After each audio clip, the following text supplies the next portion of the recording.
Collector's Item by Robert F. Young. This story appeared in Fantastic Universe, September of 1956. Extensive research by Project Gutenberg at Gutenberg.org did not uncover any evidence that the U.S. copyright on this publication was renewed. The condensation of the histories of 10,000 races into a text concise enough to fit into a single volume had been a task of unprecedented proportions. There had been times when the Galactic historian had doubted whether even his renowned abilities were up to the assignment that the Galactic Board of Education had so lightly tossed his way. Times when he had thrown up his hands, all 5 of them, in despair. But at last the completed manuscript lay before him on his desk, with nothing but the final reading remaining between it and publication. The Galactic historian repeatedly wiped his brows as he turned the pages. It was a warm night even for Mix-6-7. Now and then a tired breeze struggled down from the hills and limped across the lowlands to the Galactic University buildings. It crept into the Galactic historian's study via the open door and out again via the open windows, fingering the manuscript each time it passed, but doing nothing whatsoever about the temperature. The manuscript was something more than a hammered-down history of galactic achievement. It was the ultimate document. The 72,000 jarring texts that it summarized had been systematically destroyed, one by one, after the Galactic historian had stripped them of their objective information. If an historical event was not included in the manuscript, it failed as an event. It ceased to have reality. The responsibility was the Galactic historian's alone, and he did not take it lightly. But he had a lot on his minds, and, of late, he hadn't been sleeping well. He was overworked and overtired and over-anxious. He hadn't seen his wives for 2 Mix-6 months, and he was worried about them, all 50 of them. He never should have let them take the hub cruise in the first place. But they'd been so enthusiastic and so eager that he simply hadn't had the hearts to let them down. Now, despite his better judgments, he was beginning to wonder if they might not be on the make for another coordinator. Wives' trouble, on top of all his chronological trouble, was too much. The Galactic historian could hardly be blamed for wanting to see the last of the manuscript, for wanting to transmit it to his publishers, potential hiatuses and all, and take the next warp for the hub.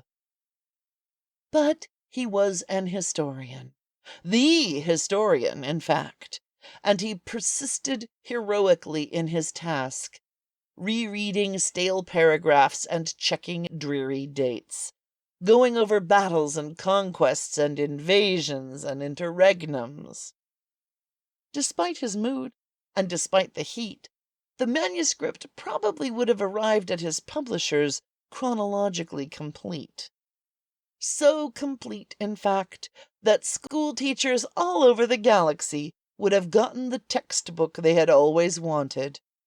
A concise chronicle of everything that had ever happened since the explosion of the primeval atom. A history textbook that no other history textbook could contradict, for the simple reason that there were no other history textbooks. As it was, they got the textbook, but it did not contain everything that had ever happened. Not quite. 2 factors were responsible for the omission. The first was an oversight on the part of the Galactic historian. With so much on his minds, he had forgotten to number the pages of the manuscript. The second factor was the breeze. The breeze was the ultimate archfiend, and there can be no question as to its motivation. Nothing short of sheer malice could have caused it suddenly to remember its function, after neglecting that function all evening. All evening, all evening it had been tiptoeing down the hillsides and across the lowlands, as though it was afraid of disturbing a single blade of grass or a single drooping leaf. And then, at the crucial moment, it huffed and puffed itself up into a little hurricane, charged down upon the Galactic University buildings, and whooshed through the Galactic historian's study like a band of interstellar dervishes. Unfortunately, the Galactic historian had begun to wipe his brows at the very moment of the breeze's entry. While the act was not a complicated one, it did consume time and monopolize attention. It is not surprising, therefore, that he failed to witness the theft. Neither is it surprising that he failed to notice afterwards that the page he had been checking was gone. He was, as previously stated, overworked, overtired, and over-anxious. And in such a state, even a galactic historian can skip a whole series of words and dates and never know the difference. A hiatus of 20,000 years is hardly noticeable anyway. Galactically speaking, 20,000 years is a mere wink in time. The breeze didn't carry the page very far.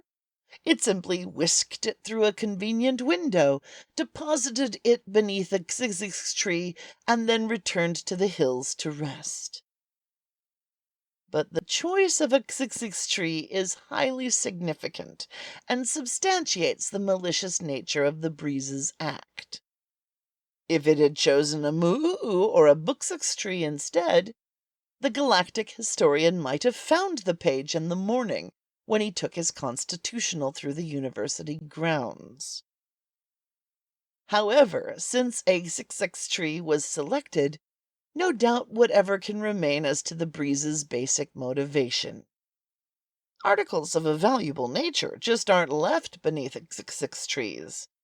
Everybody knows that squixes live in xixxix trees, and everybody knows that squixes are collectors. They collect all sorts of things. Buttons and pins and twigs and pebbles. Anything at all, in fact, that isn't too big for them to pick up and carry into their xixxix tree houses. They have been called less kind things than collectors. Thieves, for example, and scavengers. But collectors are what they really are. Collecting fulfills a basic need in their mammalian makeup, the possession of articles giving them a feeling of security. They love to surround their little furry bodies with all sorts of odds and ends, and their little arboreal houses are stuffed with everything they can think of. And they simply adore paper. They adore it because it has a practical as well as a cultural value. Specifically, they adore it because it is wonderful to make hammocks out of. When the two squixes in the xixxix tree saw the page drift to the ground, they could hardly believe their eyes. They chittered excitedly as they skittered down the trunk. The page had hardly stopped fluttering before it was whisked aloft again, clenched in tiny squix fingers. The squixes wasted no time. It had been a long while since the most cherished of all collectors' items had come their way, and they needed a new hammock badly. First they tore the page into strips, and then they began to weave the strips together. -1456, goodbye, per 1492, am dis, semicolon, 1945, at bx Angdo, semicolon, 1971, Richard, they wove. 2004, Sir Richard, 2005-6, Sir E. Brr, 2042, Budlugs Richard, 2043-4, Budlugs E. Brr. They wove and wove and wove. 15,000 E. Emp. Calypst, semicolon, 15038, E destroyed, semicolon, hist E end of. It was a fine hammock, the best the two Squickses had ever wove. But they didn't sleep well that night. They twisted and turned and tossed, and they dreamed the most fantastic dreams. Which isn't particularly surprising, considering what they were sleeping on. Sleeping on the history of Earth would be enough to give anybody nightmares. Even Squickses. The end.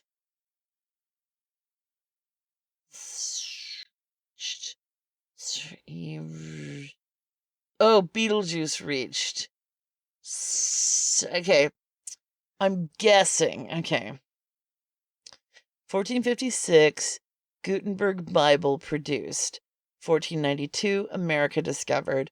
1944, at the Battle of Almgado, at BX Almgado. 1971, Moon reached. Haha, missed that one. 2004, Sirius reached. 2005 to 6, Sirius -E WR something.